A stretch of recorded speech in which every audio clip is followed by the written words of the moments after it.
Muy buenas tardes a todos. Hoy les damos la bienvenida nuevamente al Diplomado Técnico de VIH. El día de hoy nos estarán acompañando las licenciadas de nutrición. Hoy estaremos abriendo nuestro módulo número 7 del diplomado, el cual nos hablarán sobre nutrición en adultos y en niños en pacientes VIH. Como primera charla tenemos a la licenciada Ana Luisa, ¿tenemos? ¿Verdad? Ella nos hablará sobre nutrición en adultos, generalidades y estilos de vida saludable en pacientes ambulatorios.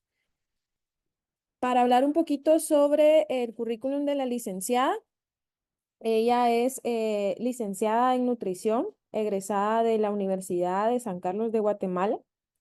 Hizo un máster en gerontología, también un diplomado en educadores en diabetes de la Federación Mexicana de Diabetes, maestría en alimentación y nutrición de la Universidad de San Carlos de Guatemala, el curso de especialización en atención integral de paciente VIH pediátrico del Hospital Roosevelt, diplomado también multidisciplinario de atención integral de VIH de paciente adulto en el Hospital Roosevelt y la certificación de quiniantropometría ISAC nivel 1 y nivel 2. Le damos la más cordial bienvenida a la licenciada Ana Luisa. Le dejo la pantalla y el micrófono. Gracias, licenciada.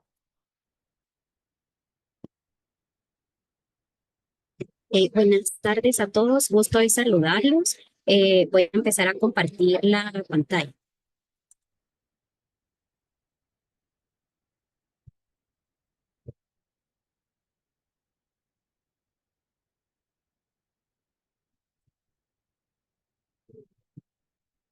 Buenas tardes, solo no sé si me podrían apoyar para indicarme si se escucha bien o no sé si se escucha muy bajo el volumen. No, sí se ¿Se escucha escucha bien, bien? licenciada. Sí, ok. Sí, Ahí estamos. Muchas gracias. gracias. Pues primero, muchas gracias por la invitación. Buenas tardes, doctora. Gracias por la presentación. Buenas tardes a todos, ¿verdad? Bienvenidos. Mi nombre es Ana Luisa Lemos y el tema de hoy es atención nutricional en adultos, generalidades y estilos de vida saludable en pacientes ambulatorios. Como contenido tenemos pues estos 5 aspectos: importancia de la atención nutricional, ¿verdad? Hablaremos también qué es la evaluación del estado nutricional y cuáles son sus parámetros o indicadores, cómo se realiza el diagnóstico nutricional. La consejería nutricional, pues abordaremos, ¿verdad?, diferentes ámbitos que son los que se incluyen dentro del asesoramiento que se brinda a los pacientes y un estilo de vida saludable. ¿Cuál es la importancia de la atención nutricional en los pacientes ambulatorios?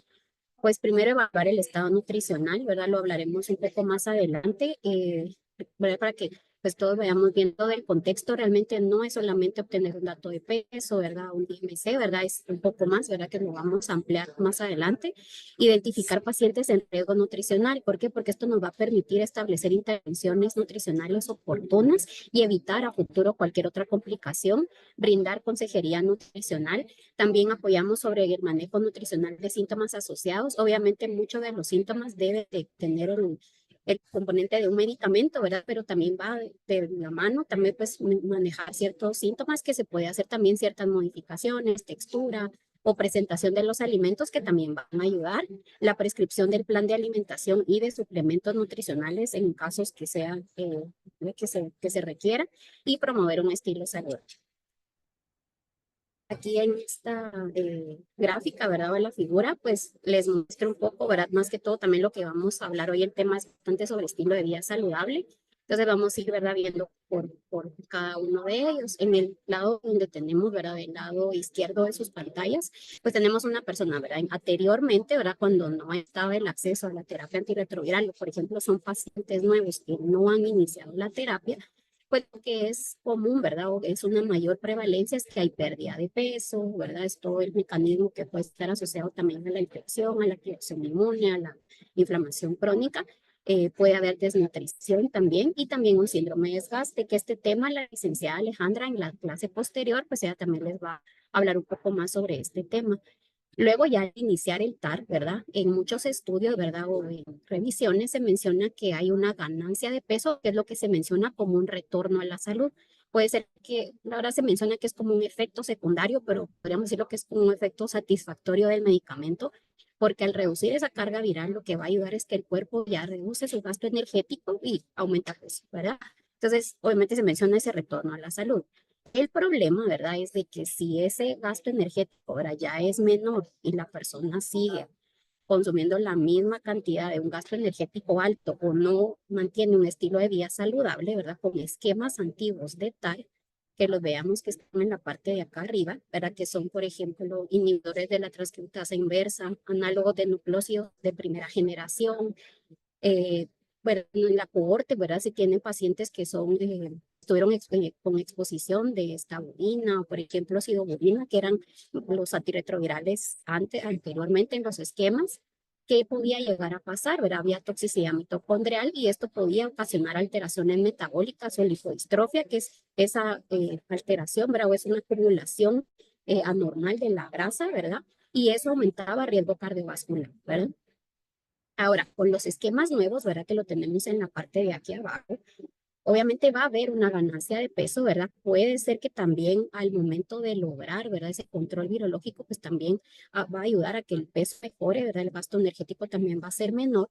El problema es de que ahora por inadecuados hábitos alimentarios, por ejemplo, también si es un estilo de vida no saludable, el acceso a veces, muchas veces a alimentación sea saludable es alto el precio, ¿verdad? Entonces todos estos cambios de sedentarismo lo que pueden ocasionar, ¿verdad? Son más casos de sobrepeso, obesidad, que va a llevar a ello un aumento del riesgo cardiovascular y por ende, pues también lo que hay presentes como enfermedades crónicas no transmisibles que que coexisten, ¿verdad? Junto con la infección por el VIH. ¿Verdad? Entonces, aquí vemos ciertos factores que están asociados al sobrepeso, a la obesidad y a estas enfermedades crónicas. Entonces, tenemos aquí están los inadecuados hábitos alimentarios, la falta de ejercicio, el consumo de alcohol, ¿verdad? El tabaquismo. Y junto en todo esto, ¿verdad? Ya hay otros factores que ya se están añadiendo al efecto del VIH a largo plazo. Aunque se logre, ¿verdad? El control virológico, esa inflamación de bajo grado siempre va a existir. Y sí se evidencia, pero hay evidencia que los pacientes tienen incluso riesgos más altos a presentar resistencia a la insulina, diabetes, hipertensión, dislipidemia, ¿verdad? O también incluso esteatosis hepática, ¿verdad? Entonces también va a haber como mayor riesgo.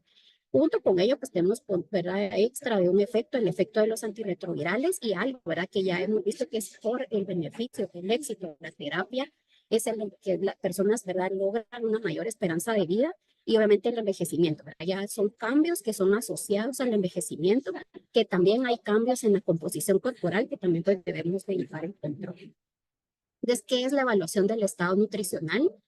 El estado nutricional es el equilibrio entre la energía que se consume y lo que se gasta en las actividades del día, ¿verdad? Entonces, cuando ese equilibrio se pierde, es lo que se conoce como malnutrición.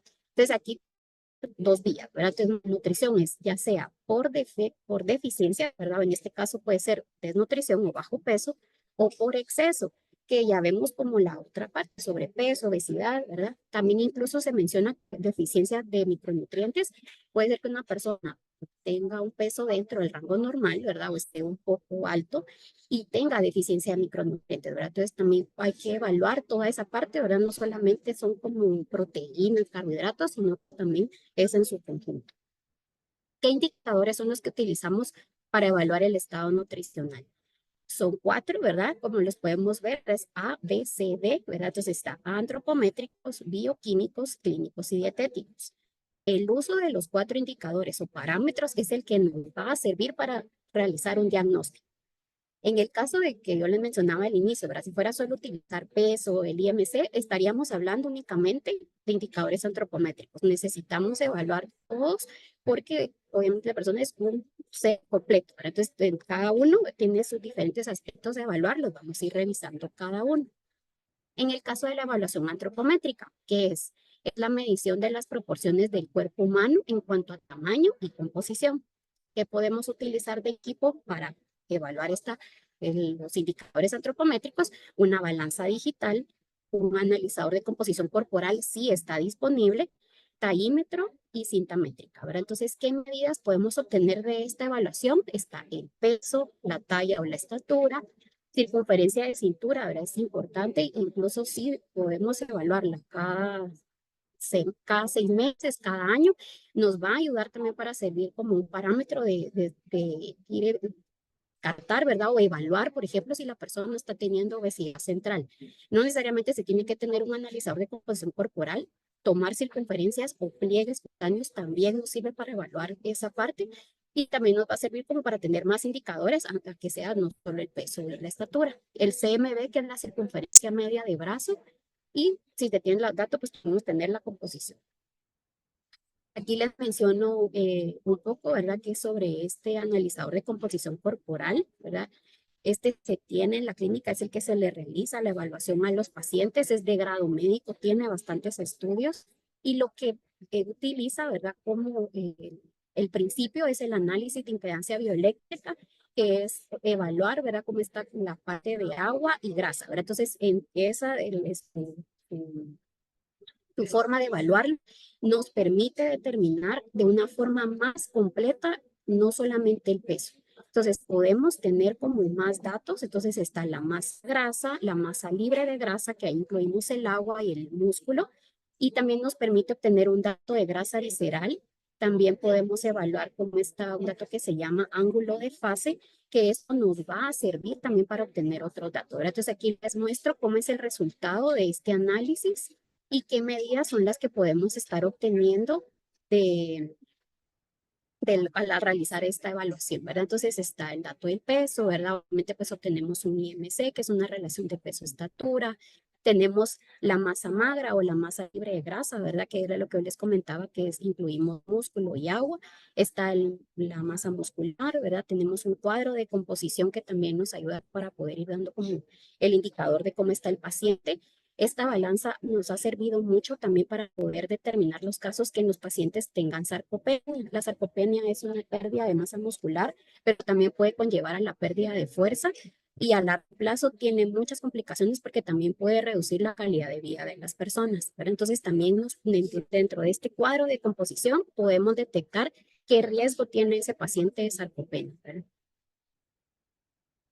Ya vimos la evaluación antropométrica, ahora vamos con la B, ¿verdad? De esos parámetros es la evaluación bioquímica que debemos evaluar en esta parte, las pruebas virológicas, ¿verdad? Cómo ha estado la carga viral, el historial de las cargas virales, el recuento del linfocito CD4, ¿verdad? El inicio, luego vamos viendo cómo va el cambio, ¿verdad? Cómo están actuales, si está presentando como alguna diferencia, obviamente pues que tenga problemas de adherencia o de abandono, que eso va a afectar y claro que afecta el estado nutricional, una hematología completa y la química sanguínea. Como hablábamos desde el principio, todos estos cambios que ya vemos asociados al envejecimiento, a la infección, hay que mantener control constante tanto de la glucosa, el perfil lipídico, las pruebas de función hepática y renal, ¿verdad? Enzimas pancreáticas, albúmina y también puede ser que sea necesario asociar otros laboratorios. Por ejemplo, una insulina basal, una hemoglobina glicosilada. También podemos evaluar si hay pruebas tiroideas porque también van a irnos sirviendo para poder llevar el control. Entonces, dentro ¿verdad? La evaluación que se realiza al paciente, ¿verdad? Primero la evaluación de la balanza y luego ya revisamos los laboratorios. En la evaluación clínica lo que nos sirve es evaluar la historia clínica, ¿verdad? También aquí es importante determinar la exposición previa que haya tenido el paciente a los antirretrovirales que yo les mencionaba, que son los de primera línea, ¿verdad? Por los años que hayan tenido desde el inicio de la toma de los antirretrovirales, si hay algún antecedente médico, antecedentes familiares, el examen físico, porque este examen físico también nos puede mencionar ciertos clínicos de deficiencia nutricional que de la manera clínica se puede determinar, ¿verdad? A veces puede ser que no se tenga en un laboratorio o no se pueda realizar. Si hay algún síntoma gastrointestinal presente, porque eso afecta el consumo de los alimentos, también la absorción, factores económicos, porque nos va a servir para poder determinar cómo, al dar la consejería, qué alimentos, ¿verdad? Qué suplemento o alguna forma que se pueda hacer en la casa casera, nos va a servir porque también es este contexto, ¿verdad? No dejar obviamente algo que no vaya como a poderlo adquirir el paciente o que vaya a ser como una mayor carga, sino que siempre evaluar ese contexto. Y el estilo de vida, ¿verdad? Nos sirve mucho si, por ejemplo, practica alguna actividad física, si realiza ejercicio, toma algún otro medicamento, si está consumiendo algún suplemento, lo vamos a ver más adelante, pero también, ¿verdad? Si el consumo de plantas medicinales o suplementos que no sean nutricionales o que son automedicados, también es importante evaluar. En la parte de la evaluación dietética, ¿verdad? Que es lo último, la T, ¿verdad? Podemos realizar un recordatorio de 24 horas. Nos permite evaluar la cantidad, ¿verdad? Del consumo de alimentación del paciente en un día. Está el cuestionario de frecuencia de consumo de alimentos, que es un listado de alimentos y se obtiene el dato de cómo se consume. Puede ser al mes, en la semana, y eso nos va también dando la pauta, poder evaluar qué tan diversa es la dieta del paciente, si hay alergias o las preferencias alimentarias, la disponibilidad y el acceso de alimentos y el consumo de suplementos también, ¿verdad? Hay que comparar la energía y los nutrientes consumidos, lo real con lo que es lo ideal, para que eso podamos ver qué cambios se están presentando y eso está haciendo alguna alteración. El diagnóstico nutricional ya lo realizamos utilizando los 4 indicadores, pero por eso les mencionaba que es ABCD, ¿verdad? Algo importante es que el diagnóstico debe de ser integral y aquí, más que todo por el contexto del tema, ¿verdad? Y el contexto de VIH y la atención multidisciplinaria, ese diagnóstico integral nos sirve, de verdad, toda la evaluación que realizan todas las diferentes áreas, porque si lo vimos, ¿verdad? Dentro de cada uno de los indicadores, no solamente la relación con nutrición, ¿verdad? Tiene que ver con todo lo demás, ¿verdad? Entonces, ese diagnóstico es integral, no solamente ver algo, como les mencionaba, solo el peso, porque puede ser que el peso me diga que la persona está dentro del rango normal o que tiene su masa grasa dentro del rango normal, pero probablemente tiene alteración del laboratorio, o al evaluar la dieta puede ser que algo no esté según, ¿verdad? Lo que tiene que estarlo consumiendo, pues, según el requerimiento. ¿Cómo brindamos la consejería? ¿Verdad? Puede ser como que de diferentes ámbitos, ¿verdad? Primero, las guías de alimentación nos sirve mucho dependiendo de cómo está el diagnóstico del paciente, ya brindar, ¿verdad? Cada guía. Y tenemos en este caso, por ejemplo, alimentación saludable, ¿verdad? Dislipidemia cuando ya hay alteración, ¿verdad? De ese perfil lipídico. En el caso de diabetes, lo que siempre buscamos es apegarnos a las 7 conductas de autocuidado. No es solamente evaluar el plan de alimentación, sino que también evaluar cómo está el automonitoreo, si está logrando los controles, los objetivos glucémicos, si está utilizando, ver algún otro tipo de medicamento, tiene una terapia combinada, qué tanto se apega a ese otro tratamiento, ¿verdad? El ejercicio. Entonces, sí necesitamos, ¿verdad? Obviamente van a ser varias sesiones porque puede ser que en una sola no vayamos a dar la consejería completa, ¿verdad? Y pueden haber otras, ¿verdad? Por ejemplo, a veces puede ser que sea una guía de alimentación en el caso que el paciente tenga diarrea y se requiera algo extra. Si necesitamos dar alguna fórmula casera de recuperación nutricional, ¿verdad? Generalmente son fórmulas a base de atol fortificado y leche que podemos utilizar, que se les añade extra aceite, ¿verdad? Este es en el caso que el paciente, obviamente, el factor económico no permita, ¿verdad?, prescribir algún suplemento. Pero también, por ejemplo, en el caso si hay hipertensión o si la persona es adulto mayor, hay que hacer ciertos cambios también en la presentación, la textura, para que de esta manera logremos también el objetivo. En la promoción del estilo saludable, si los vemos, lo importante es cumplir estos 4 requisitos, ¿verdad? Alimentación saludable, actividad física y ejercicio, el consumo de agua pura, manejo de estrés, evitar alcohol y tabaco y cumplir las horas de sueño. Probablemente, ¿verdad? Si los evaluamos, ¿verdad? Entre los 6, ¿verdad? Podemos ir detectando si hay alguno, ¿verdad? Que nos haga como falta todavía lograr el objetivo que es el ideal. Y esto nos va a servir también, obviamente, al dar la consejería para ir enseñando al paciente que a largo plazo este estilo de vida saludable es ganar años. ¿Verdad? Vamos a evitar a futuro prevenir, ¿verdad? Que más aquí es, trabajamos la prevención para que no sea necesario tomar otro medicamento que haya alguna otra patología que afecte, ¿verdad? Entonces, dentro de cada aspecto, por ejemplo, alimentación saludable debe ser variada, que incluya lácteos descremados, cereales, ¿verdad? Preferible si se puede que sean integrales, aumentar el consumo de frutas y verduras de acuerdo a la disponibilidad que se tenga, un buen consumo, un adecuado consumo de fuentes de proteína, cuidar o limitar el consumo de grasas saturadas y también azúcares, porque puede ser que muchos productos procesados, envasados, obviamente el consumo, si es alto o sal, también va a afectar, ¿verdad? Actividad física y ejercicio, se puede evaluar cómo está ese plan, si la persona sí realiza el ejercicio.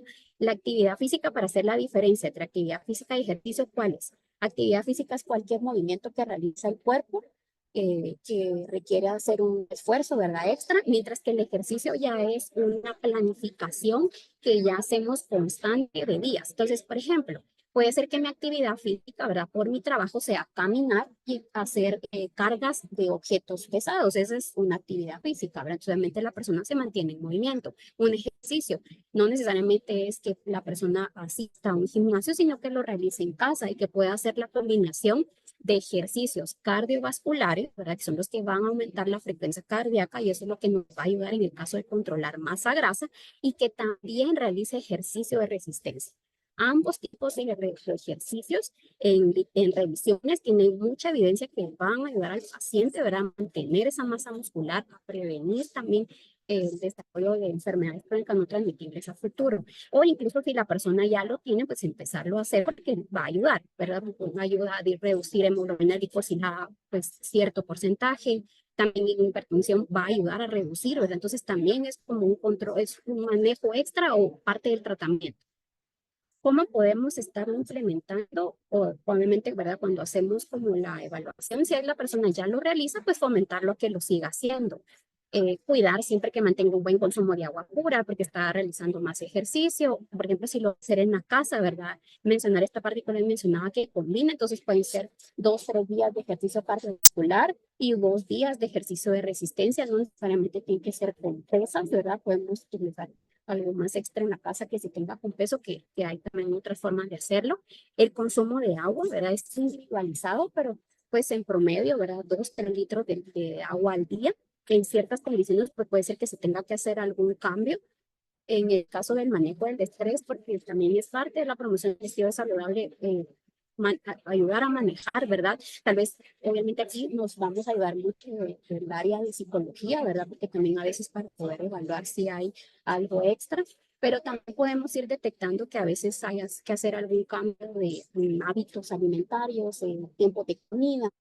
El ejercicio también puede ser también algo que nos ayude para manejar el estrés, evitar el alcohol y el tabaco por el riesgo que tiene, ¿verdad? No solo cardiovascular, puede afectar perfil lipídico y también aumentar casos de cirrosis y el sueño, ¿verdad? Las horas de sueño es importante también evaluar. Muchas veces puede haber el cambio, ¿verdad? Ya sea por trabajo, estrés, por varios factores, ¿verdad? Afectan estas horas de sueño y hay evidencia que pudiera aumentar resistencia a la insulina y esto también pues nos puede aumentar riesgo de prediabetes o diabetes. Aquí les muestro, ¿verdad? En la diapositiva un plato saludable, ¿verdad? Un ejemplo que podemos mostrar, ¿verdad? Al paciente, cómo puede ir empezando a cambiar la alimentación, ¿verdad? Yo sé que, como les mencionaba desde el inicio, no siempre vamos a poder tener todo, ¿verdad? Accesible, ¿verdad? Obviamente esa parte también es de revisarla cómo está ese acceso económico, pero podemos ir dando ciertos consejos, recomendaciones, cambios, modificaciones que nos van a ayudar. Entonces vamos a ir revisando cada aspecto del plato qué es lo que se aconseja, ¿verdad? Entonces, en el lado que tenemos del lado izquierdo, donde están las verduras, ¿verdad? Entonces, sí se menciona llenar la mitad del plato con verduras o hierbas, como acelga, hierba berro, tomate, zanahoria y huicol. Mientras más verduras y mayor variedad, es mejor, ¿verdad? Aquí lo ideal es que sea la mitad del plato, lo que equivale a que sean las dos palmas de la mano cerradas, ¿verdad? Luego tenemos en la parte de abajo, de donde están las frutas, menciona incluir frutas enteras o en rodaja como banano, papaya, manzano, naranja, ¿verdad? Es toda la variedad. Consumir muchas frutas de todos los colores, ¿verdad? Ambos, entre más variedad, mejor, ¿verdad? Y si se puede todos los días, es lo ideal. En el caso de las grasas, ¿verdad? Que tenemos aquí el dibujo de aceite y el aguacate, lo que se debe recomendar es el consumo de cantidades adecuadas de grasas saludables. ¿Cuáles son las grasas saludables? Es decir, que son las grasas no saturadas, ¿verdad? Lo que es un alimento que no tenga como colesterol, ¿verdad? Pero son grasas que son insaturadas, que van a tener beneficio, ¿verdad? Tienen muchos beneficios, obviamente también va a ayudar para cuando una persona tiene lipidemia o mantener realmente esta parte del estilo de vida saludable. Las grasas saludables las encontramos ¿en dónde? En los aceites, ¿verdad? Generalmente oliva, canola, girasol o soya, no combinados con aceite de palma, ahora deben ser solo de lo que mencionamos acá para cocinar, dar sabor a los alimentos, ¿verdad? En el caso del aguacate también, ¿verdad? Que es grasa saludable y las semillas o los frutos secos. Lo que sé que claramente con los frutos secos es la cantidad o las porciones y que obviamente sean también preparaciones no fritas, no que se les añada azúcar, chocolate, ahora sino que vayan solo horneadas. Tenemos arriba, ¿verdad? El dato tomar agua pura, ¿verdad? Importante hacer el énfasis de evitar bebidas azucaradas, todo lo que son bebidas procesadas, jugos, el estate frío, por ejemplo, también bebidas energizantes, la cantidad de azúcar que contienen es alta, ¿verdad? Por ejemplo, hacer la diferencia, una gaseosa, ¿verdad? Puede llegar a tener hasta 15 cucharaditas de azúcar, dependiendo de la presentación, mientras que agua pura, pues, no le estamos añadiendo azúcar y es solo agua, ¿verdad? Idealmente, lo que mencionaba de la cantidad, ¿verdad? 2, 3 litros, depende también del paciente, ¿verdad? Y si hay que, había que hacer algún otro cambio, ¿verdad? Por si tiene algo extra. Incluir de 1 a 3 porciones de leche o yogur, y que preferible sean descremados, ¿verdad? O el atún fortificado.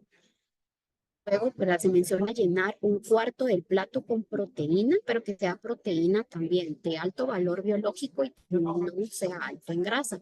Podemos incluir, por ejemplo, huevo, frijol, carne, el pollo, el pescado, ¿verdad? Lo que siempre hay que cuidar es que la preparación tampoco no se le añada exceso de grasa, ¿verdad?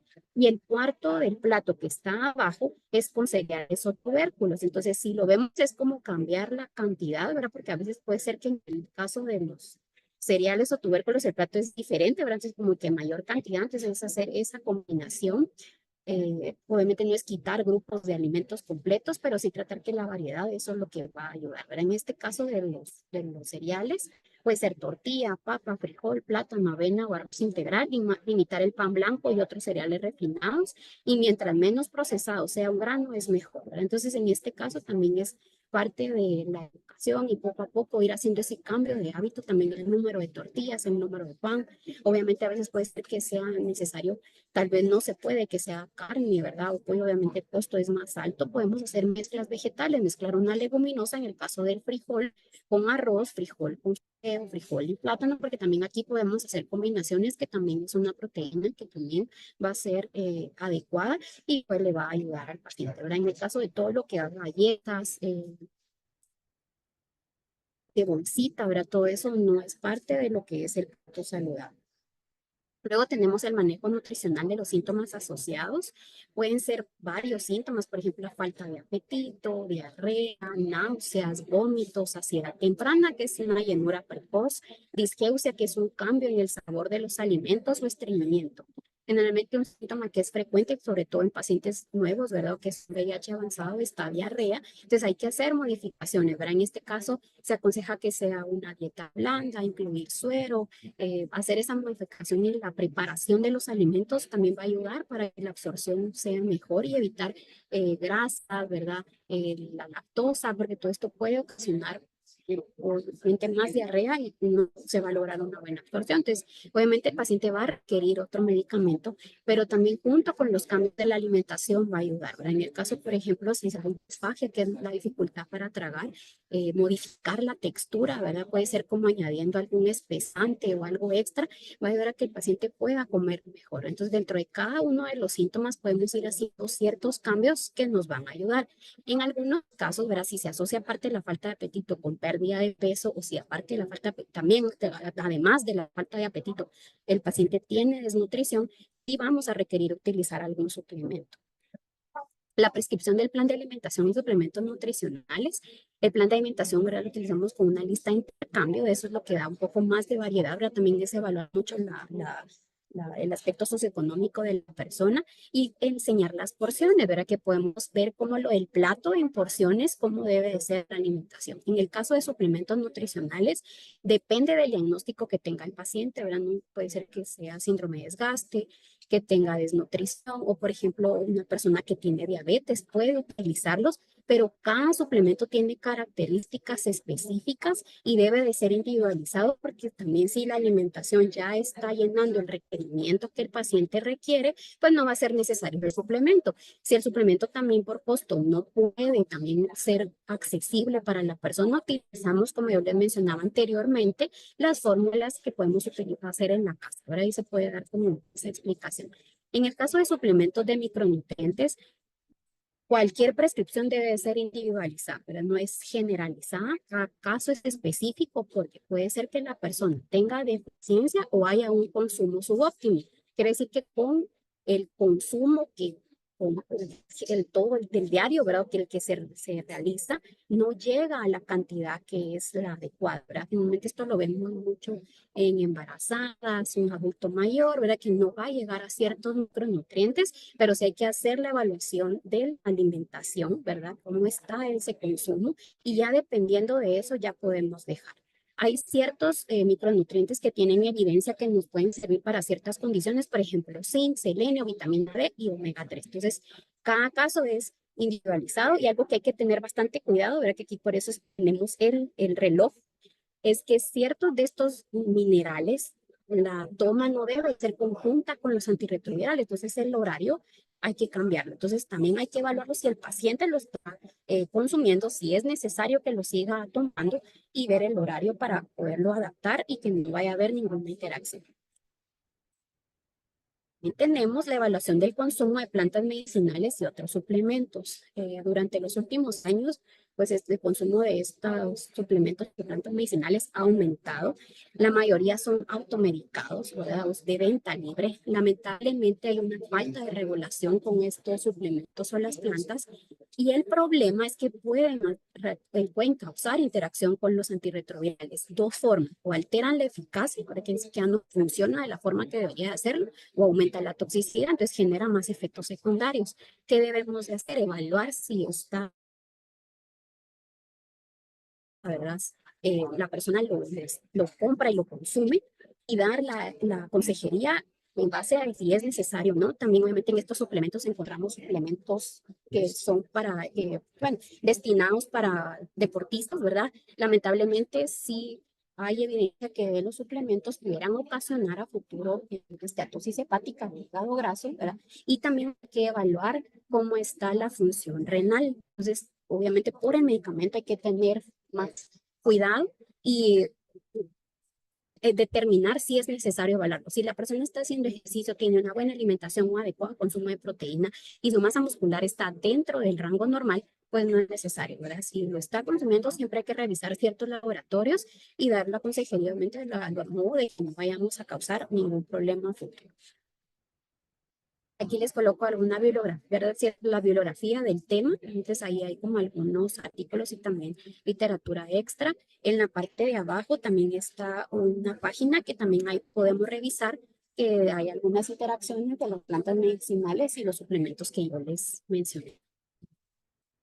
Entonces, muchas gracias. No sé si alguien tiene alguna pregunta. Mm. Muchas gracias, licenciada. No sé si hay alguien que tenga alguna duda o pregunta para la licenciada.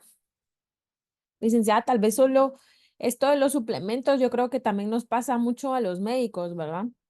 Tanto en la consulta externa como en los encamamientos, que lo primero que nos preguntan siempre es, doctora, ¿y no le puede dejar un multivitamínico?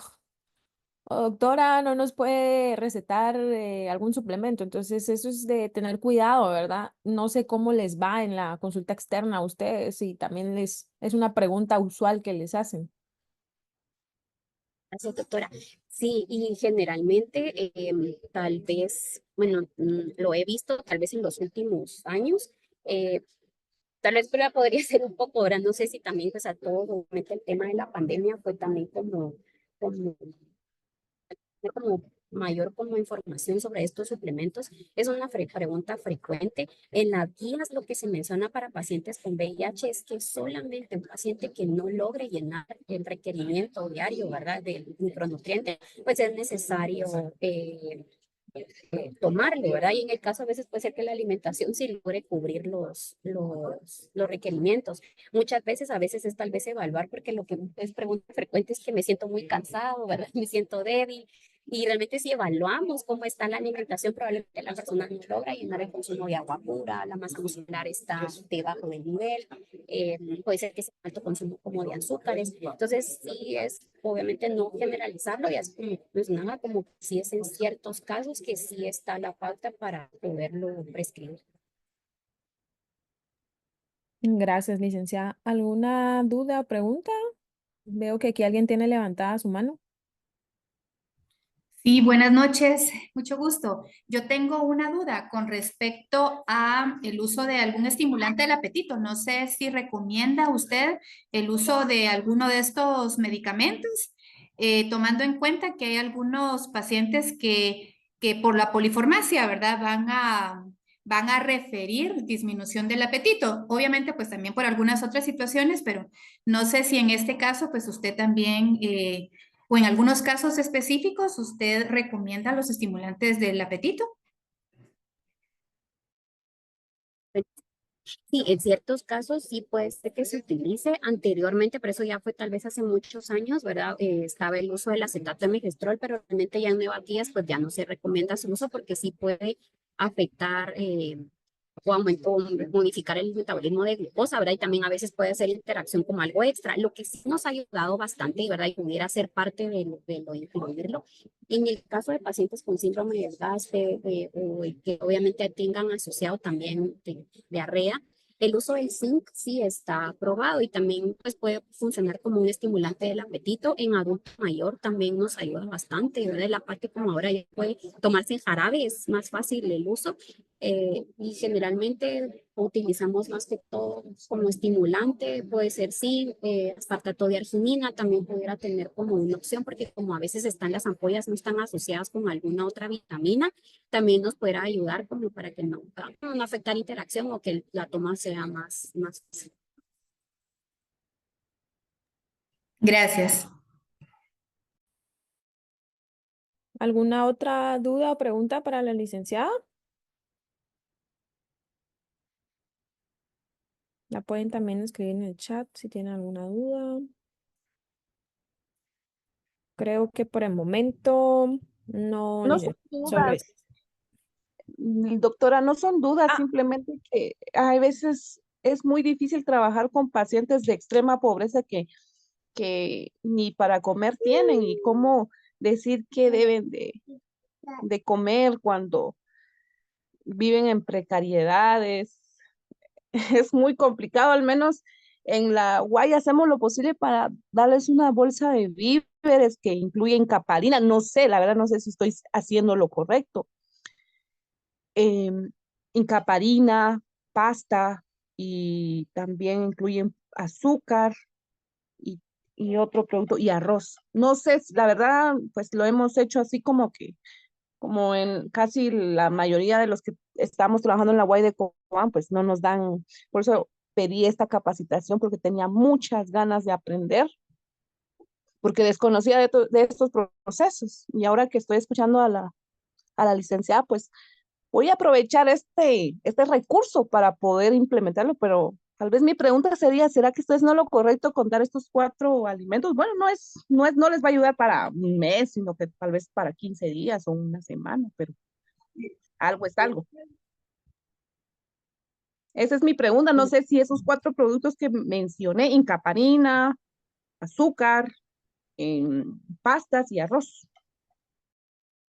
Buenas tardes, muchas gracias, ¿verdad? Por compartirnos la experiencia y sí, la verdad que es algo que es parte de lo que nos puede funcionar, ¿verdad? Y pues, también, pues, ¿verdad? Le agradezco también, ¿verdad? El apoyo que usted le brinda a los pacientes. Parte de lo que se menciona cuando son pacientes de reciente diagnóstico y que están con síndrome de desgaste, ¿verdad? O también de nutrición. El problema muchas o incluso, ¿verdad? Pacientes que ya están en tratamiento y que también el acceso pues limita el consumo de una alimentación variada, sí está que si se puede brindar, ¿verdad? Ese apoyo pues es algo muy bueno. La verdad que como usted nos menciona, el atol fortificado, ¿verdad? En este caso la incaparina es un producto que contiene es una mezcla vegetal, ¿verdad? Es maíz, soya, que a la larga también lo que contiene es una buena fuente de proteína, ¿verdad? Son 4 gramos y esto nos va a ayudar bastante para esa recuperación. Generalmente nosotros lo que hacemos para manejarlo a veces puede ser que contemos con algunas donaciones y se puede brindar el apoyo a los pacientes. Es que también tenemos ciertos recetarios en los que ya se tienen fórmulas ya establecidas, ¿verdad? Entonces, por ejemplo, lo que se hace es que se le añade aceite, leche, azúcar y se ponen 3, 4 vasos, entonces la densidad energética aquí es mayor y la cantidad de proteína también. Entonces puede ser atol fortificado con aceite, azúcar o solo el atol fortificado con azúcar nos va a ayudar bastante porque es como ese complemento extra que necesita el paciente, ¿verdad? En el caso de lo que es lo de la pasta, ¿verdad? Y lo del maíz también nos va a ayudar porque también ayuda a poder complementar la alimentación en estos casos en que el factor económico es bajo, ¿verdad? Generalmente lo que recomendamos en estos casos es aprovechar los recursos disponibles, dar ejemplos de, probablemente no podemos llegar a una alimentación variada, pero hay ciertos alimentos que pueden tener como algunos micronutrientes que nos podrán ayudar. Entonces, en este caso está el atol fortificado, ¿verdad? Las hierbas que se puedan acceder o las frutas, mezclar, ¿verdad? Como mencionábamos, lo de la encaparina con el aceite, ¿verdad? O si, con el azúcar, porque también ahí aumentamos esa densidad y eso nos va a ayudar bastante. Y dentro de lo que se pueda, lo de los alimentos que se tengan localmente disponibles, poderlos incluir, porque esto va a ayudar también para hacer su recuperación nutricional. Muchas gracias, licenciada. Muchas gracias, licenciada. Algo que también yo quería añadir, no solo en las UAI del interior nos pasa, ¿verdad? Nosotros también en el Hospital Roosevelt tenemos personas de muy bajos recursos, sin una red de apoyo. Entonces, entendemos que a veces es muy, muy difícil la recuperación nutricional de estos pacientes. La verdad que sí cuesta. Nos ha tocado con un par de pacientes hospitalizados que a la hora de egresarlos, pues en el hospital les damos pues sus fórmulas nutricionales, les damos su suplementación, pero ya a la hora de egresarlos, ¿qué hacemos con estos pacientes? Entonces, es algo como muy importante la educación nutricional, ¿verdad? Si no hay una licenciada en nutrición, como es el caso de nosotros, pues siempre tratar de educarnos en lo que es nutrición, ¿verdad? Para dar recomendaciones como las que decía la licenciada. Algo que es importante y que creo que también puede ser muy aplicable en otras unidades de atención integral. Nosotros este año experimentamos pues una parte con la licenciada Lobos, que más adelante les va a platicar en la siguiente clase, que también teníamos pacientes que en desnutrición severa, que incluso egresaban del hospital en desnutrición severa. ¿Y qué hacíamos con estos pacientes? A veces sin red de apoyo. Entonces empezamos pues a hacer un programa hospitalario como tal, donde empezamos a hacer rifas, empezamos a hacer comidas, las vendíamos entre el personal de salud ahí del hospital y todo para recaudar fondos y así adquirir suplementos alimenticios. Entonces creo que es algo que también se puede implementar en otras UAI, todo es que querramos hacerlo y tener ideas nuevas, ¿no? Entonces es algo que también les puede ayudar dentro de sus unidades de atención integral para llegar a tener este recurso, ya que el hospital, pues evidentemente el Ministerio de Salud no lo da, ¿verdad? Entonces es algo que es bastante importante y implementar cosas nuevas en nuestras unidades de atención integral, ¿verdad? Bueno, le agradecemos mucho a la licenciada Ana Luisa. Muchas gracias por su colaboración el día de hoy, ¿verdad? Una excelente presentación. Le agradecemos mucho y pasamos a nuestra siguiente conferencista. La siguiente charla.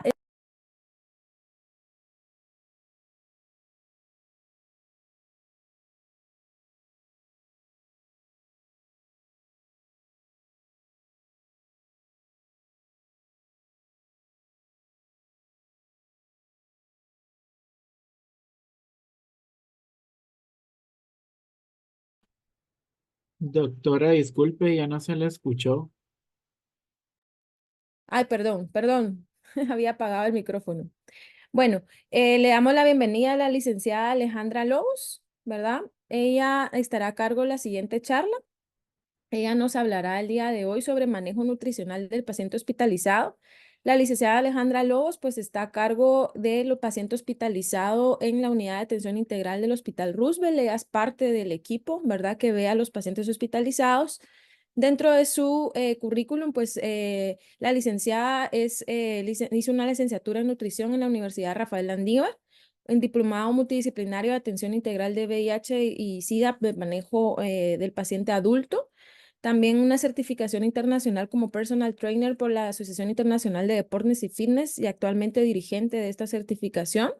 También tiene una certificación internacional en quiniantropometría ISAC nivel 1, una maestría en nutrición deportiva, también diplomado en inmunonutrición en México, un diplomado en soporte nutricional en paciente quirúrgico en El Salvador, maestría en nutrición hospitalaria en la Universidad Europea Miguel de Cervantes, España, y un diplomado en farmacología y nutrición con especialización multidisciplinaria en México.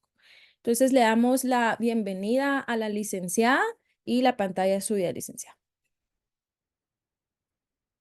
Buenas tardes, ¿me escuchan? Sí, licenciada. Sí, Buenas tardes, mucho gusto en este tema. En esta ocasión vamos a ir abordando 6 temas específicamente. Dentro del contenido vamos a hablar sobre la importancia del estado nutricional del paciente hospitalizado, como bien dijo la doctora, la evaluación del estado nutricional de este tipo de pacientes, el diagnóstico nutricional, vamos a hablar un poquito sobre el síndrome de desgaste y sobre algunas enfermedades oportunistas y la nutrición de estas enfermedades y el manejo nutricional de este tipo de pacientes. Como primer punto, la importancia del estado nutricional en el paciente hospitalizado, ¿verdad? Sabemos, ¿verdad?, de que la pérdida de peso intrahospitalaria y la desnutrición son problemas pues bastante habituales, ¿verdad?, en los pacientes hospitalizados con VIH, y esto únicamente acelera la progresión de la enfermedad y aumenta la morbilidad y reduce la sobrevida, ¿verdad? Yo creo que aquí todos han visto pacientes hospitalizados, aunque sea pasar en la clínica, ¿verdad? O han tenido familiares hospitalizados en donde se nota, ¿verdad?, que la pérdida de peso siempre existe en un paciente hospitalizado, ¿verdad? Eh, pues para nosotros identificar pacientes en riesgo nutricional es bastante importante, ¿sí? Para establecer la intervención oportuna y rápida en este paciente. ¿Por qué? Porque entre más rápido lo hagamos, la mejoría del paciente pues va a ayudar al doctor a tener un buen manejo también, ¿verdad? Y aparte vamos a evitar el deterioro del paciente.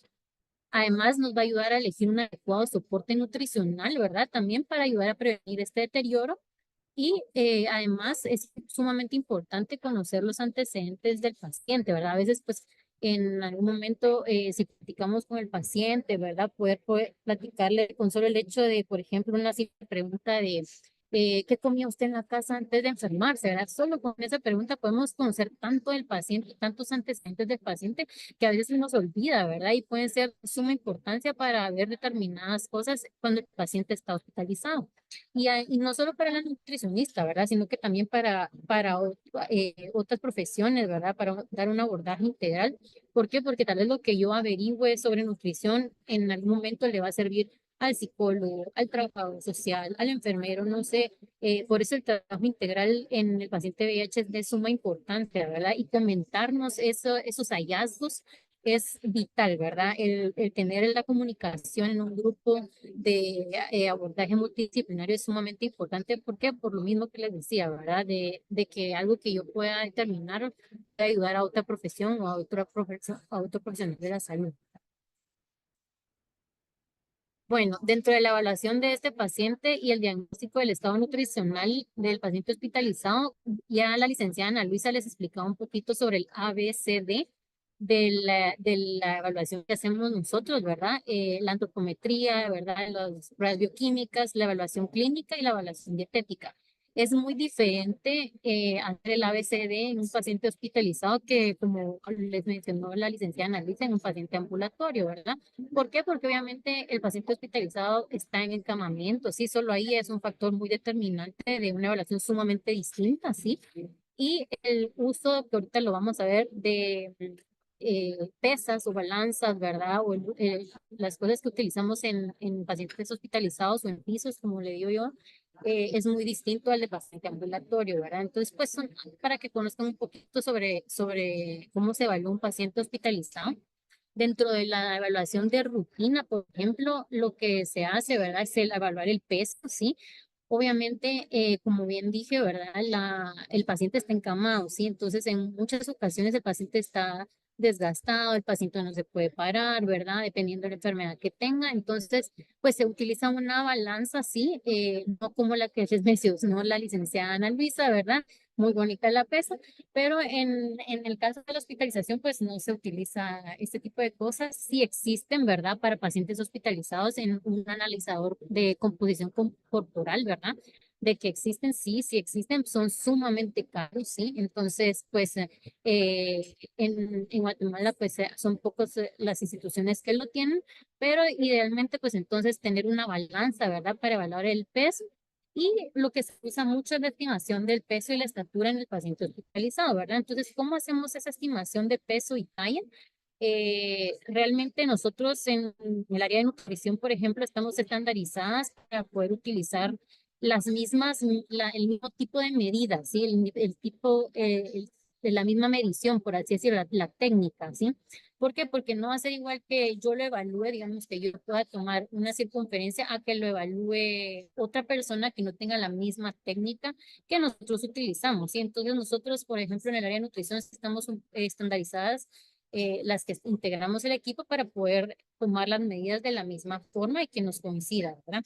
Entonces usamos la altura de rodilla, ¿sí? La circunferencia de pantorrilla, ¿verdad? También utilizamos el CMB que dice aquí, que es la circunferencia media del brazo, ¿sí? Que son las que hacemos por lo menos una o dos veces a la semana. Y es a raíz de esto sacamos el índice de masa corporal, que es el IMC. En algunas ocasiones, pues yo sé que tal vez algunos aquí lo han oído mencionar, algunos ya conocían el término, ¿verdad? Y dentro de los adicionales se podría tomar pliegues, ¿verdad? Pliegue tricipital, pliegue bicipital, esos son un poquito ya, es una evaluación un poquito más extensa, ¿verdad? Como les decía, el análisis de bioimpedancia, que idealmente pues hay otro tipo de balanzas que lo hacen, ¿verdad? Y algunas circunferencias adicionales, no a las de rutina que les acabo de mencionar, si queremos sacar un dato más específico de área. Entonces, ¿qué necesitamos? Como en el cuadrito rojo lo menciona, ¿verdad? Balanzas digitales, el monitoreo semanal y el uso de fórmulas, que eso sí mantenemos siempre, ¿verdad? Una carpeta de fórmulas para poder hacer la estimación de peso y estatura. Pues en nuestro caso a veces nos la sabemos un poquito de memoria, pero pues siempre andamos con una carpeta, ¿verdad? Del uso de estas fórmulas para poder estimar sobre todo el peso y la talla. Además, esto es peso, digamos, en cuanto a la estimación, es bien importante hacerla de forma adecuada porque a los médicos, no me dejará mentir la doctora Ana Lucía, les sirve mucho, ¿verdad? Que realmente sea no al ojo, ¿verdad? Nos pasa mucho en el hospital de que le calculan el peso viendo al paciente, solo, ahí sí que solo con verlo, y realmente podemos nosotros tener una visión de un paciente de tal vez más o menos un rango de peso, pero es importante estimarle bien el peso porque a veces pues a los médicos, farmacéuticos, ¿verdad? Etcétera, este peso les va a servir no solo a nosotros, sino a ellos también para calcular el uso de medicamentos. Y si le damos más, es también dañino para la salud de él. Y si le damos menos, pues no estamos llegando a la dosis adecuada, ¿verdad? Entonces es de suma importancia este tipo de evaluación. Bueno, hablando de la BEB en el ABCD, digamos, como bien les decía la licenciada Ana Luisa, vamos a la evaluación bioquímica, ¿sí? Pues en pisos siempre andamos cargando, por ejemplo, un chivito, ¿verdad? Una hoja en donde siempre, ¿verdad? Hay que tener en cuenta, saberse cuánto es el paciente, ¿verdad? Carga viral, hematología completa, ¿sí? La química sanguínea, saber qué es la glucosa, creatinina, el BUN, ácido úrico, albúmina, perfil lipídico, pruebas de función hepática, ¿verdad? No solo porque a mí me sirven, digamos, al área de nutrición le sirven para ver el tipo de dieta, ¿verdad? Para ver en qué podemos ayudar con la alimentación, así como al médico también le sirven, ¿sí? Y en adultos hospitalizados específicamente también debemos de tomar en cuenta los exámenes adicionales, si hicieron biopsias, digamos, hepáticas, y algún estudio de imagen, ¿verdad? Eso nos va a ayudar a nosotros también para en un momento determinado elegir el soporte nutricional que este paciente va a tener. Y lo puse por aparte, ¿verdad? La hemoglobina glicosilada. Creo que la licenciada Ana Luisa igual les mencionó bastante sobre este tema, ¿verdad? El doctor Leonel siempre hace una broma sobre que siempre le pido glicosilada a los pacientes, pero realmente es algo casi que debemos de hacer ya de rutina, ¿verdad? Para mí, sacar la evaluación de una hemoglobina glicosilada a un paciente, más si ya está, es diagnóstico reciente, después va a estar expuesto a RBs, ¿verdad? Etcétera. Creo que lo podemos ir manejando más de rutina, por ejemplo, para estar a una idea con los años de ver cuánto ha cambiado la hemoglobina glucosilada, que están predispuestos ya a padecer diabetes en algún momento de su vida, ¿verdad? Luego está la evaluación clínica. Entonces, en un paciente hospitalizado es bastante, yo les digo a los estudiantes que tengo a veces conmigo, bastante fácil, ¿verdad? Ver al paciente encamado y pedirle que nos enseñe sus uñas, ¿verdad? Verle el pelo, ¿sí? Verle todos los signos clínicos del paciente nos van a determinar cómo está su estado nutricional y nos va a dar una idea de cómo ha estado comiendo o cómo está el estadio de la enfermedad, ¿sí? Entonces, aparte, si hay o no pérdida de apetito, diarreas, náuseas, si hay vómito o no, ¿verdad? Como el calado, signos físicos, sí, en la piel, cabello, labios, la lengua, ¿verdad? Si hay deshidratación o no, hay bastante cosas que ver. Solo el mismo cuerpo nos puede decir muchas cosas sobre cómo está el estado nutricional del paciente sin ver más allá de los laboratorios. Ahora, usamos el índice de masa corporal como algo rápido, ¿verdad? Como un determinante rápido del estado nutricional del paciente. Creo que, como bien les digo, algunos ya tienen aquí ideas sobre el índice de masa corporal. Y a los que no, pues les dejo la fórmula, ¿verdad? Es el peso en kilogramos dividido la talla en metros al cuadrado, ¿verdad? O talla en metros por talla en metros, ¿sí? Entonces, bueno, el peso en kilogramos se da el peso en libras dividido 2.2, lo pueden hacer ustedes, ¿verdad?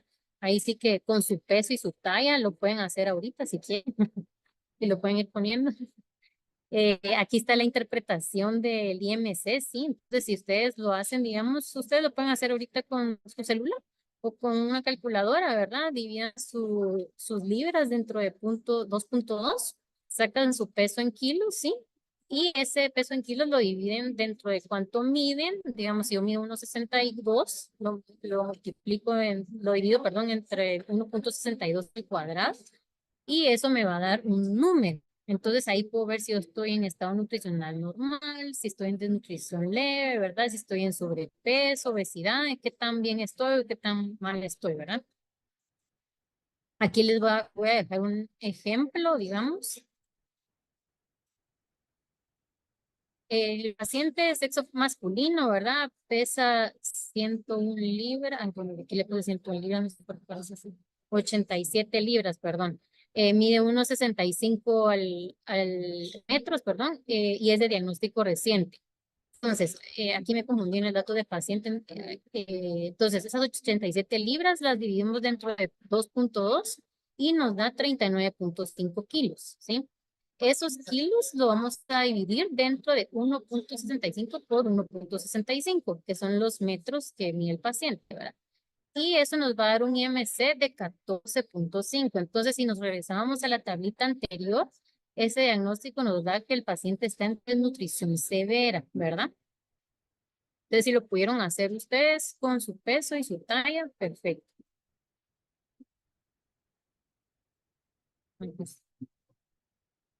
Ahora, la evaluación dietética, ¿verdad?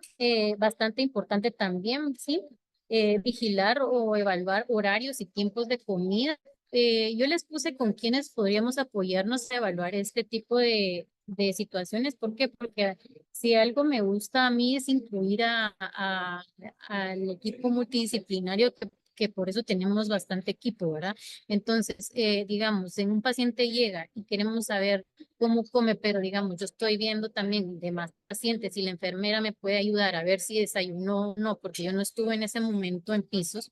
Entonces, el apoyo con enfermería es vital, ¿verdad? Yo llego, le puedo preguntar a la enfermera me dice, mire, licenciada, fíjese que en la noche no comió, en la mañana sí, entonces, ese apoyo con enfermería es vital en este tipo de situaciones en donde el paciente está hospitalizado y no estamos todo el día ahí. Enfermería sí está todo el día ahí, ¿verdad? La evaluación del consumo de alimentos, como bien ya mencionaba la licenciada en el paciente ambulatorio, también podemos hacer una frecuencia de consumo de alimentos y un recordatorio de 24 horas, ¿verdad? Obviamente el recordatorio de 24 horas en caso de hospitalización, pues es la dieta que el paciente, que el hospital le da al paciente, ya pues más o menos algunos saben qué tipo de dietas se hacen en el hospital y si el paciente tiene alergias o intolerancias alimenticias, ¿verdad? Vigilar también si el paciente ha hecho alguna modificación, restricción o tiene algunas preferencias alimentarias, ¿verdad? Yo me apoyo mucho en este caso con psicología, ¿verdad? Eh, ¿Por qué? Porque el paciente, por ejemplo, he tenido en pisos, por contarles un caso, ¿verdad? Pacientes, digamos, que son vegetarianos o hay pacientes que incluso no comen carne por la simple situación de que en su casa lo obligaron siempre a comer carne, ¿verdad? Eso tuve un paciente hace rato que le pegaban al paciente, por ejemplo, para solo con que comiera carne, ¿verdad? Entonces él me decía, ese paciente cuando estuvo hospitalizado me decía, a mí me decía no puedo ver la carne, ¿verdad? Por esta situación. Entonces va más allá de algo que yo pueda hacer como nutricionista también, ¿verdad? Sino que entonces aquí me aboco al psicólogo, ¿verdad? Yo sé que una evaluación psicológica también me va a ayudar a poder ayudar a este paciente nutricionalmente, ¿verdad? Entonces podemos apoyarnos con nuestro equipo. El consumo de suplementos y plantas medicinales, ¿verdad? En este caso me apoyo con farmacias, sí, porque ya habían tocado un poquito este tema con la licenciada, pero pues ya es común, ¿verdad? Que los pacientes pues traen algún suplemento, a veces yo les digo en broma, ¿verdad? Bueno, léame qué dice el suplemento y si usted descifra qué dice, yo le dejo tomárselo, ¿verdad? Porque me traen a veces unos suplementos que literal están en chino, ¿sí? Entonces, pues uno no sabe ni de qué se trata el suplemento, algunos sí, ¿verdad? Las plantas medicinales también, ¿verdad? Muy de moda, ¿verdad? Entonces, encontrar en cualquier lado una planta medicinal o que la vecina me dijo, y si está en nosotros, poder decirle al paciente desde un inicio, sin esperar que vaya a nutrición, sin esperar que llegue la nutricionista o sin esperar que llegue al licenciado de farmacia, por ejemplo, si ya nos dijo, por ejemplo, a veces en navegación, sí mencionan mucho esta parte, ¿verdad? Que ellos detectan este tipo de situaciones y lo dicen de una vez. Entonces, súper, ¿verdad? Porque si detectamos este tipo de situaciones desde antes de que lleguen a nosotros, mejor, ¿verdad? Porque nosotros ya nos hacemos una idea de que el paciente ha consumido este tipo de cosas, ¿verdad? Y luego está la disponibilidad y el acceso a alimentos, ¿verdad? Y con esto, para detectar esto, me apoyo mucho con trabajo social, ¿verdad?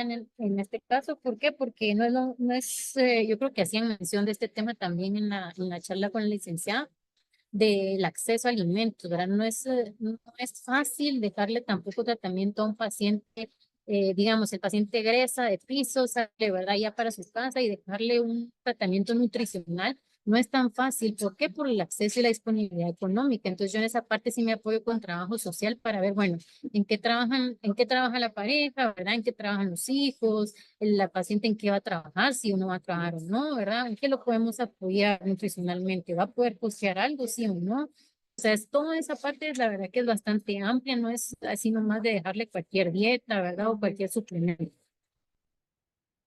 Entonces, vamos al número 3, que es el diagnóstico nutricional, ¿sí? Entonces, para hacer un diagnóstico nutricional, sí, está la nutricionista, ¿verdad? Pero se necesitan muchas otras cosas para hacer un diagnóstico nutricional. La antropometría, hablábamos, ¿verdad? De peso, talla, estimaciones, balanzas adecuadas, etcétera. La evaluación clínica, ¿verdad? Evaluar signos y síntomas del paciente. La evaluación dietética, ¿verdad? Evaluar preferencias, gustos, costumbres alimentarias, ¿sí? La evaluación bioquímica, que son todos los laboratorios que nosotros pedimos o monitorizamos, y la evaluación, por supuesto, multidisciplinaria, que me dijo el psicólogo sobre los antecedentes del paciente, trabajo social, ¿verdad? Enfermería, cualquier persona que nos pueda apoyar en una evaluación para hacer un diagnóstico nutricional, pues es bastante importante, ¿sí? Y la importancia de la visita médica en los servicios para el paciente, hablando plenamente del paciente hospitalizado como tal, ¿verdad? Todo esto, sí, es bastante importante en la evaluación del paciente, sobre todo en el pase de visita, ¿verdad? Realmente es bastante bonito poder compartir las opiniones y la evaluación de cada profesional en la visita médica del paciente en encamamiento, porque créanme que uno puede hacer mil anotaciones de muchas cosas de que la farmacéutica encontró, de que el externo encontró, que el interno, que el residente de cargo del servicio, que la jefa del servicio, ¿verdad? Entonces, ya a mí me da un parámetro para hacer mi diagnóstico total, ¿verdad? Del paciente. Bueno, hablando un poco del otro tema, el síndrome de desgaste, sí. El síndrome de desgaste asociado a VIH, por supuesto, se define como la pérdida involuntaria de peso superior al 10% del peso basal asociado a diarrea, fiebre o debilidad durante más de 30 días en ausencia de otra patología. Y se caracteriza por la pérdida desproporcionada de masa magra debido a alteraciones específicas en el metabolismo como parte de un mecanismo de defensa del organismo en respuesta a una situación de estrés, ¿sí? Como bien dice la definición, ¿verdad? Es una pérdida involuntaria, por eso hay que vigilar siempre si el paciente no está, por ejemplo, en un régimen de dieta, que ya nos ha pasado, ¿verdad? Que yo me metí a una dieta de aquí a acá, entonces eso no es síndrome de desgaste, ¿verdad? Siempre hay que ver una pérdida involuntaria, peso superior al 10% del peso basal. ¿Y cómo vamos a ver esto? Aquí les dejo la fórmula, ¿verdad? El porcentaje de pérdida de peso, ¿sí? Es el peso inicial menos el peso actual del paciente dividido el peso inicial por 100, ¿sí? Esto nos va a dar el porcentaje de pérdida de peso. Para nosotros como nutricionistas, pues es bastante importante, ¿verdad? Entonces, igual, ¿verdad? Si a ustedes tienen un acercamiento con el paciente y les dice, mire, les dice, fíjese que es que desde hace años pesaba tal y ahorita me volvió a pesar. O sea, todos los pesos que puedan indagar sobre el paciente anteriormente nos van a servir a nosotros en cualquier nota, ¿sí? ¿Por qué? Porque nos va a dar una pauta de cómo está el paciente actualmente. Entonces, ¿qué debemos saber para ver si el paciente está en síndrome de desgaste? Saber sobre todo el peso usual, ¿verdad? El simple hecho de preguntar cuánto pesaba usted normalmente antes de enfermarse, ¿verdad? ¿Cuánto pesaba en tal año? ¿Sí? Entonces, saber cómo está el peso del paciente anteriormente. Importante, ¿verdad? No siempre hay peso por debajo de lo normal. A veces creemos, yo paso a veces en la emergencia o en pisos y ya en el diagnóstico ya tienen en la papeleta síndrome de desgaste. Y uno le pregunta a alguien, mire, ¿y cómo hizo el diagnóstico de síndrome de desgaste? Entonces no sabe. El simple hecho de, a veces contestan, ¿verdad? Los doctores, los residentes, estudiantes, dicen, es que él está delgado. Y el paciente que está delgado no es que tenga síndrome de desgaste, ¿verdad? Pues lo podemos verlo delgado. Hemos tenido pacientes con sobrepeso que han tenido síndrome de desgaste, ¿sí? Lo comentábamos en una clase que tuvimos con la doctora Arantes una vez, ¿verdad? Como les digo, no porque el paciente está delgadito quiere decir que está en síndrome de desgaste, sí, por lo usual siempre se miran así, pero tenemos casos también de que están en sobrepeso, por ejemplo, y tienen síndrome de desgaste. Solo hay que sacar bien el porcentaje de pérdida de peso del paciente. Bueno, tenemos que saber si hay buena tolerancia y consumo de alimentos y si hay ausencia o presencia de alergias. El paciente con síndrome de desgaste no se recupera solamente con la ingesta adecuada, sino que también requiere un manejo integral, ¿verdad? El tratamiento antirretroviral, el tratamiento de algún oportunista, por ejemplo, el tratamiento nutricional, por supuesto, y el tratamiento multidisciplinario, ¿verdad? Todo es integral. Se ha visto que la pérdida de peso mayor al 25% se asocia a una elevada tasa de mortalidad, ¿verdad? Entonces, imagínense, sacamos el porcentaje y nos da 25, pues ya sabemos cómo está el paciente, ¿verdad? O en qué riesgo va. El cuadro sobre enfermedades oportunistas y las principales implicaciones nutricionales que tiene el paciente a raíz de la enfermedad que tiene.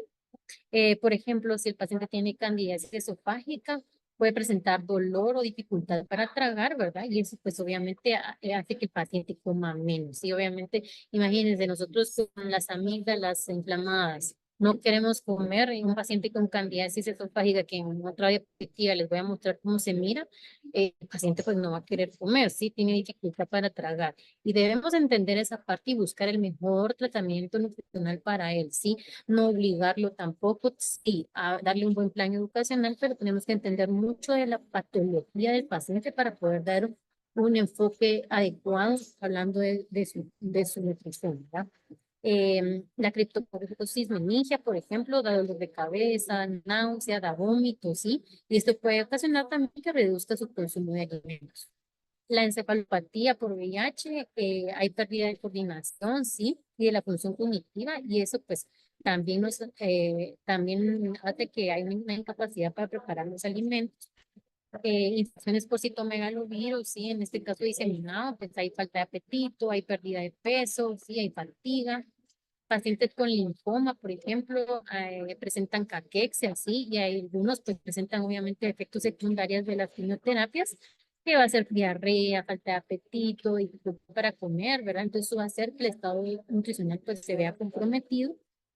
El complejo MAC, ¿sí? La infección, existen infecciones gastrointestinales que pueden provocar diarrea y malabsorción de nutrientes. El neumocistis también, ¿verdad? Hay un aumento de gasto energético y hay falta de apetito y pueden ocasionar desnutrición del paciente.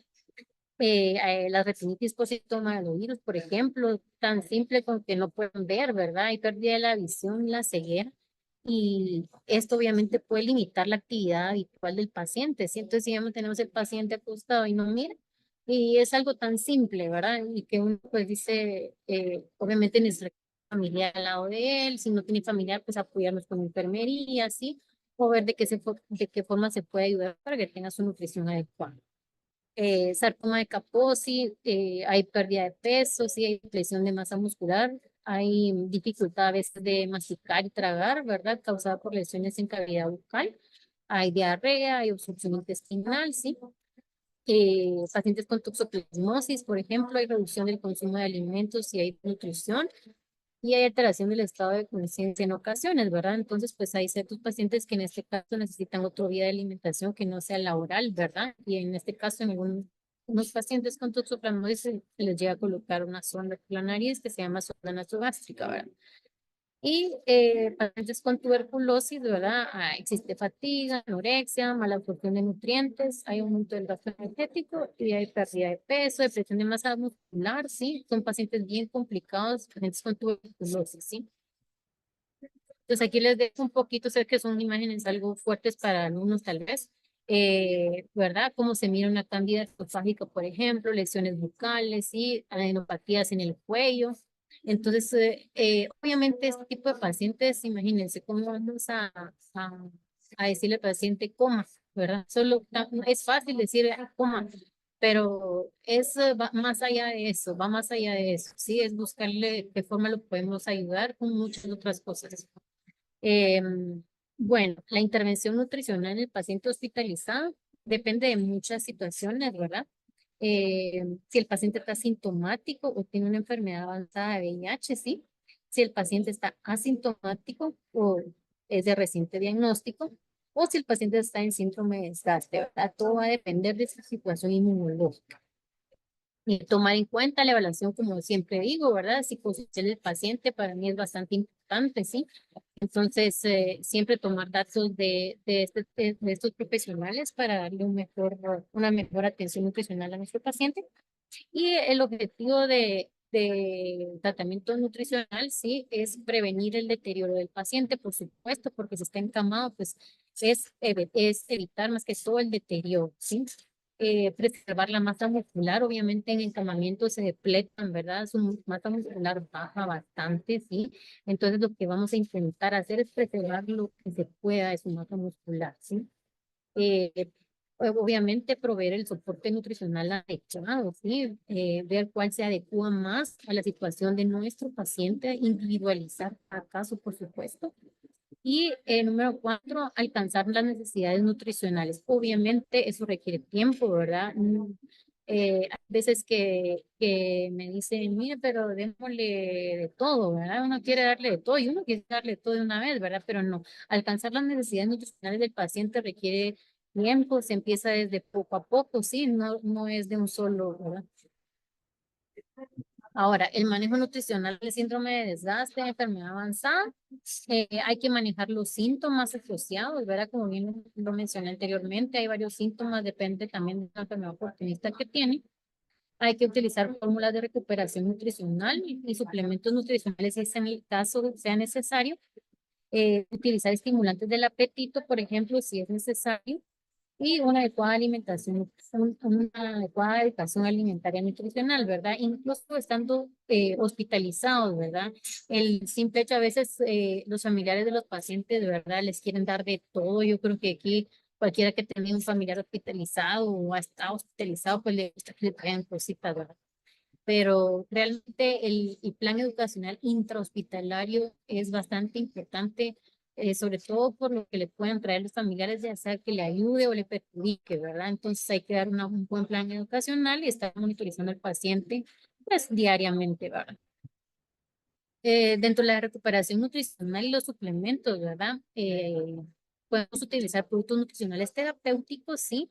En este caso les puse algunos, ¿verdad? Haciéndole propaganda al Prosciutto, al Limunex y a la Lucerna, sí. La verdad es que actualmente, por ejemplo, estamos con un programa de suplementación en la Clínica 8, sí, eso con Prosciutto, para algunos pacientes que lo necesitan, ¿verdad? Entonces, la verdad es que este tipo de pacientes sí necesitan un soporte más allá que un atol fortificado, por ejemplo. Es muy bueno, sí, el atol fortificado, nadie lo quita, sí, pero obviamente dentro del hospital, sí, de forma intrahospitalaria, tener este tipo de opciones terapéuticas es, es mejor, ¿verdad? Sí, es ideal. Ahora, pues obviamente en el caso del egreso del paciente, cuando el paciente va a su casa, obviamente este tipo de suplementos va a depender muchísimo del costo, ¿verdad? Generalmente, obviamente no lo pueden costear, ¿sí? Yo he tenido muy pocos casos en los que pueden costear este tipo de suplementos. Sí los he tenido, pero son pocos, ¿verdad? Entonces tenemos que ver, como decía la licenciada Analita anteriormente, ¿verdad? Utilizar fórmulas caseras de recuperación nutricional, que aquí se los puse al momento de regreso, ¿sí? Y por supuesto, digamos, estimulantes del apetito si es que sea necesario, que hablábamos con la licenciada, ¿verdad? El aspartato de arginina nos ha ayudado mucho, ¿verdad? O el zinc. Ustedes tienen el recetario, ¿verdad? También, ¿verdad? En ese recetario que se les compartió, pues, al momento del egreso, ¿verdad? Obviamente, si el paciente no puede costear un soporte nutricional, perdón, un producto nutricional terapéutico, pues, en el recetario hay bastantes recetas sobre de cómo hacer algunas fórmulas caseras de recuperación nutricional y es algo que se le puede decir al paciente y lo pueden hacer muy fácil en su casa, ¿verdad? Para que cuando llegue a su cita post-egreso, los podamos ver con un poco de recuperación nutricional, que es el objetivo, ¿verdad? O sea, a mí sí me gusta ver a los pacientes, digamos, que están en desnutrición muy estrechamente para monitorizar su recuperación nutricional. Y en 15 días generalmente nosotros les dejamos cita con la doctora antes, ¿verdad? Entonces, realmente ahí podemos, y es un parámetro bastante bueno, sí, para ver cómo va el paciente en su recuperación en general, sí, no solo nutricional, sino que si ganó o no peso, nos va a dar un parámetro de cómo va esa recuperación en casa, ¿sí? Ojo, estoy hablando mucho obviamente, de productos nutricionales terapéuticos, estimulantes del apetito, sí, pero incluso se los marqué en rojo, ¿verdad? Antes de suplementar al paciente hay que tener en cuenta, ¿verdad? Que estos pacientes están recibiendo un gran número de medicamentos, ¿sí? ARBs, profilaxis en el caso del sea el paciente, tratamiento para algún oportunista, medicamentos adicionales, como lo hablaba la licenciada, ¿verdad? Si es hipertenso, si es diabético, ¿verdad? Etcétera. Pues sumemos todas esas pastillas, ¿sí? Y si yo vengo y le adiciono un estimulante del apetito, o vengo y alguien y le adiciona vitamínico, por ejemplo, y no lo necesita. Entonces, ¿qué va a pasar? El paciente se va a juntar con tanta medicina, con tantas pastillas, que entonces puede reducir la adherencia, ¿verdad? Entonces, ojo con eso siempre, por eso siempre tiene que ir individualizado, ¿sí? No podemos ir tampoco dejando suplementos a quien sea, ¿sí? Ahora, de soporte nutricional, por ejemplo, podemos utilizar un soporte nutricional enteral, ¿sí? Si el paciente no tolera alimentos por medio de vía oral, pues podemos valorar el uso de sondas, ¿verdad? En este caso ya vamos un poquito más allá, de sondas nasogástricas, ¿verdad? Existen gastrostomía también, ¿verdad? Pero eso ya es con cirugías, ¿verdad? Entonces, eso va a depender obviamente del médico y de la nutricionista también en el caso de que el paciente no esté comiendo por alguna razón específica o patológica, ¿sí? También existe la nutrición parenteral, que es por medio de la avena, ¿sí? Entonces, esta se puede valorar en pacientes que no tienen un buen funcionamiento de su tracto gastrointestinal. También, ¿verdad? Va de la mano con el médico, ¿verdad? Es un diálogo que siempre existe entre el médico nutricionista, ¿verdad? Y demás personal del hospital para ver qué soporte es el más adecuado para el paciente, ¿sí? Y por supuesto, siempre hace énfasis en la educación alimentaria al momento del egreso del paciente sobre su recuperación nutricional, ¿verdad? Si se suplementa o no, cómo suplementarse, ¿verdad? La alimentación adecuada por alguna patología asociada, ¿verdad? Si tiene diabetes, si tiene hipertensión, etcétera, pues decirle al paciente, ¿verdad? Que el momento de egreso, cómo debe ser su alimentación y el seguimiento estrecho con el laboratorio, ¿verdad? Yo sí voy de la mano con los laboratorios todos los días, ¿sí? Entonces, en el caso de un paciente hospitalizado, sí es bastante estrecho la monitorización con laboratorios. Es lo que les tenía hoy. No sé qué- Muchas gracias, licenciada. ¿Alguna duda o pregunta para la licenciada Lobos? La pueden hacer por chat o también levantar la mano. No sé si alguien tiene alguna duda.